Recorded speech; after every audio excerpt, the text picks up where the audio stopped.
행복과 불행의 현상학. 지금까지 해온 관찰과 습관은 상태, 특히 불행이라는 상태가 몸의 이론에 어느 어떤 의미를 가지느냐는 물음을 자연스레 떠올리게 한다.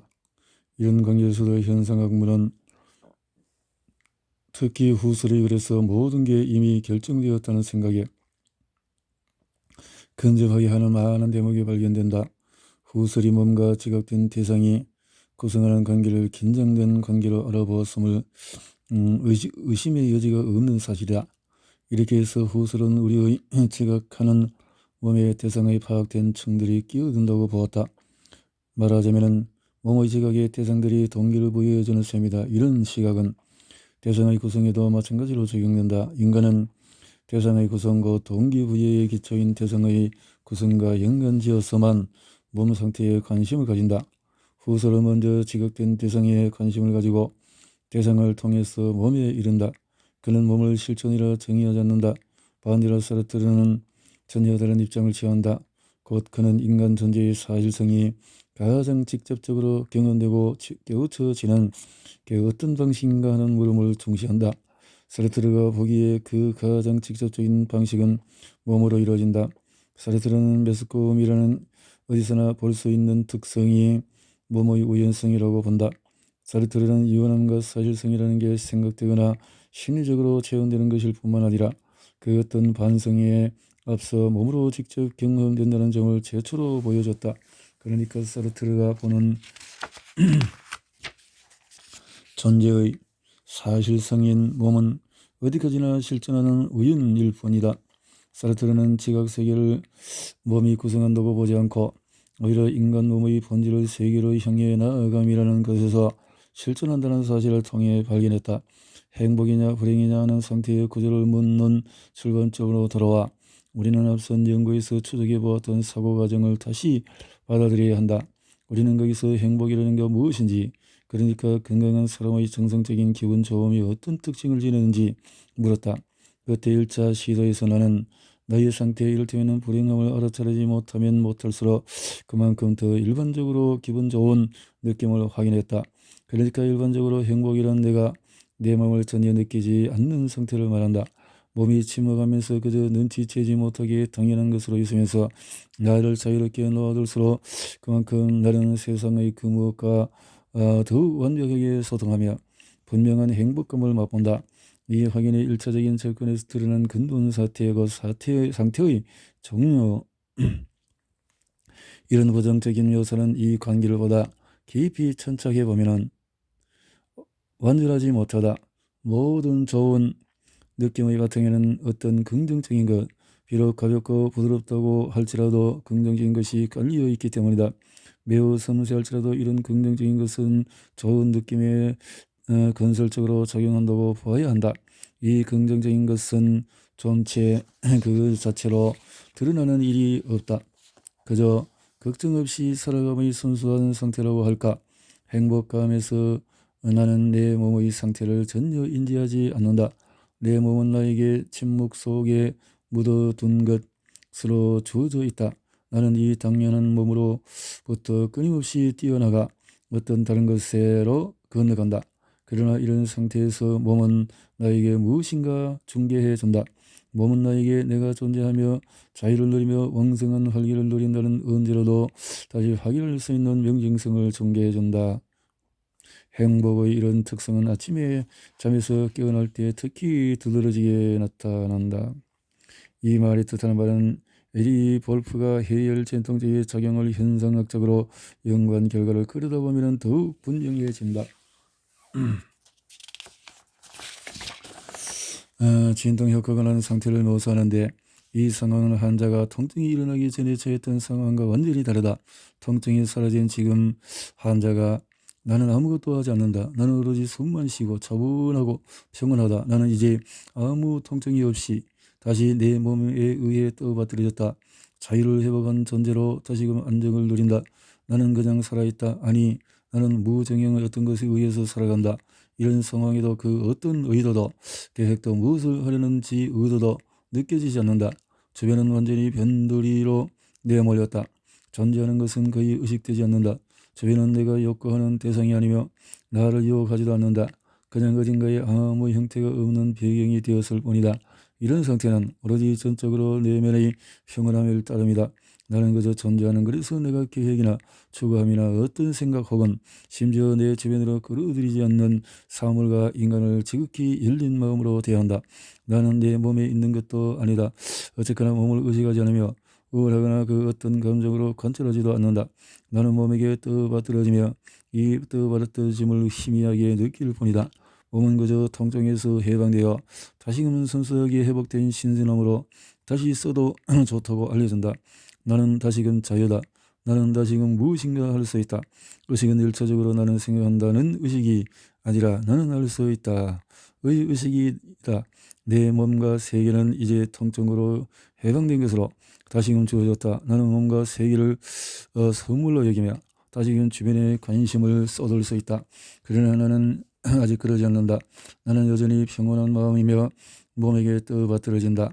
아직 나는 받아들이는 수신자, 즉 어떤 의도를 가지고지 않고 떠받들어짐으로 존재하는 수신자일 뿐이다. 단순하게 살아가는 행복이라는 우리의 묘사가 맞는다면 이는 곧 인간 존재라는 사실이 근본적으로 두 가지 양성으로 고찰될 수 있음을 뜻한다. 그 하나는 바로 행복의 양상이다. 신선함의 선물, 그저 떠받들어짐, 자유로운 존재할 수 있다와 해도됨 으로서의 양성이 그것이다. 두 번째 양성은 몸이라는 부담, 정성질을 넘어서는 과도함, 메스꺼움, 고불행이라는 양상이다. 사르트르는 독특하게도 오로지 두 번째 양성만 주목했다. 그가 보기에도 주체가 몸으로 실천하는 방식에는 오로지 하나, 곧 인간이 참여의식의 활동 없이 몸으로 실천하는 방식만 있을 뿐이다. 이 방식은 메스꺼움을 느끼는 입맛인 동시에 정성질을 넘어서는 과도함, 예컨대 무정행의 불행이다.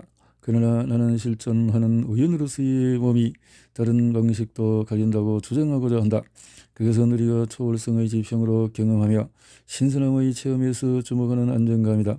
행복이나 불행이라는 상태의 이런 묘사는 몸의 경험의 동시에 세계를 향해 나아감이라는 특징을 가진다는 점을 보충해 주지 않는다면 불충분하다. 이처럼 몸은 언제나 세계에 세상 안에서 주목을 받는다. 상태에서 우리는 항상 어떤 것을 향해 나아간다. 그래서 상태는 항상 내 주변 환경이라는 특징도 가진다. 행복한 상태에서 모든 것은 유혹적인 광채를 자랑한다. 그럼 나는 다른 때보다도 사물이 더 관심을 가져달라고 요구하는 것을 느낀다. 이렇게 해서 나에게 주어지는 소통의 기회는 반갑기만 하며 쉽사리 수행할 수가 있다. 반대로 기분이 좋지 않으면 내 세계는 뭔가 다르게 보인다. 읽고 싶었던 책이 어렵거나 지루하게 보인다. 이런 날 하고자 하는 모든 이런 부정적인 성격을 지닌다. 그렇기 때문에 상태를 의식의 것으로 보는 이해는 더는 문제가 되지 않는다. 순간에 하는 활동의 대상이 변화한 것처럼 상태라는 개념의 이런 확장된 사용에 반대하며 다음과 같은 반론이 제기될 수가 있다. 인간은 상황이 이처럼 변화한 국면의 상태가 원인다. 불행이나 행복이라는 좁은 의미에서 상태는 언제나 어떤 상황에 처해 있다는 것이다. 그러나 상태를 의식의 상태로 정의한다면 상태는 세계 내 존재의 지평으로 해석되어야만 한다. 이 지평에서 나타나는 것은 항상 의식과 대상이라는 상관관계를 갖는다. 앞서 여성 환자가 했던 말이 이를 실증한다. 모든 것이 잘 되지 않아요. 이 말은 곧 일상에서 하는 일과 그녀의 관계가 복잡해지거나 나빠졌다는 뜻이다. 우리는 누구나 자극적이고 상황을 어렵게 만든 쪽이 다른 사람에게 여기다가 돌면 그런 자극과 어려움을 만든 원인이 바로 자신임을 알고 놀랐던 체험을 한 번쯤 가지고 있게 마련이다. 여인은 대개 월경을 치르기 직전에 오늘은 되는 일이 없네 라거나 오늘은 전부 너를 괴롭히기로 작정했나 봐 라고 말한다. 그러니까 오늘은 재수 없는 날이다. 이런 여인은 접시를 떨어뜨리거나 아이들에게 참을성을 보이지를 못한다. 물론 본인은 모르겠지만 자, 이런 상황에서 우리는 대개 자신의 상태를 생각하기보다는 세계 하나의 다른 것, 또 대상의 문제를 일으킨다고 믿는다. 상태. 이런 경우에서 인간은 좋지 않은 변화된 환경에 처한다.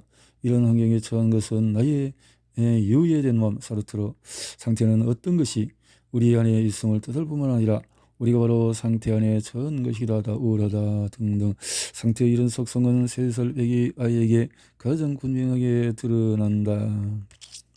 예. 내가 뭐 어떻게 그러세요? 이런 반응은 아이가 분명 몸의 상태가 좋지 않으면서도 이런 좋지 않은 상태를 몸의 이상이 아니라 뭔가 도덕적인 잘못으로 받아들이고 있다고 밖에 해석할 수가 없다. 환자의 주관적인 상태가 병의 객관화를 방해한다. 주관적인 상태가 객관화를 방해한다. 환자의. 이렇게 이런 표현을 문제 삼아 그런 증상으로 무엇을 어떻게 하라는 말인가 하는 물음이 고개를 들 수가 있다. 환자의 말이 이미 의사 앞에서 자신의 고통을 이러저러한 형태로 보이려 입장을 정리한 것이라는 사실에는 의심의 여지가 없다. 그러나 다시금 환자가 자신의 아픔을 세분화해서 적시하지 못한다는 것도 분명한 사실이다. 이 여성 환자의 지금 상태에 좀 더 깊게 파고 들어가 보자.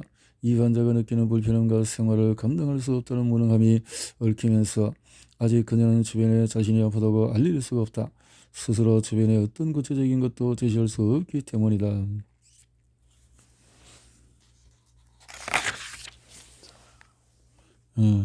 우리의 여성 환자는 다른 사람을 다룰 수 있으면 한다. 뭐 다른 사람 다룰 수 있겠죠 하는 말이 분명한 표현이다.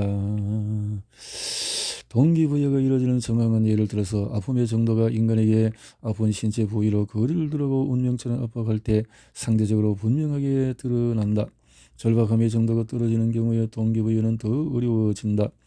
환자 A는 갈수록 더 자주 그리고 더더욱 심한 두통을 앓았다.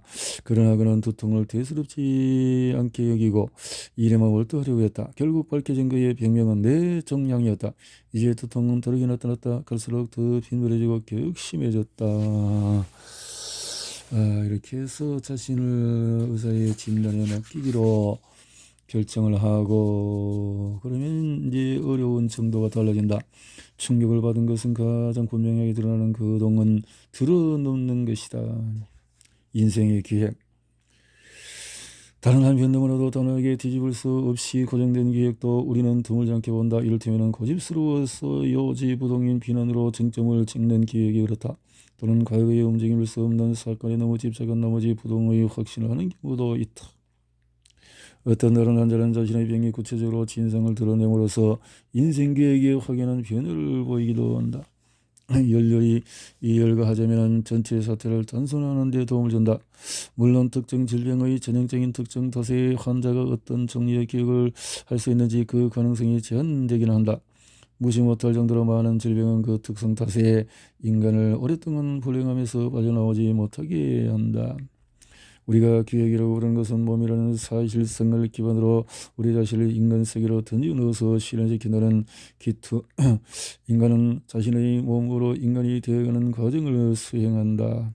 인간의 이런저런 특성을 가진 사실 곧 자연이 아니다.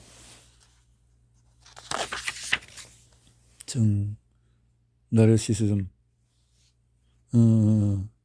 인간은 근본적으로 타인의 도움에 의존할 수밖에 없으며 타인에게 자신을 기획해 보여주어야 한다. 인생에는 인간이 오로지 홀로 그러니까 소통에 의하지 않고 자기 자신을 기획해야 하는 단계에 있다.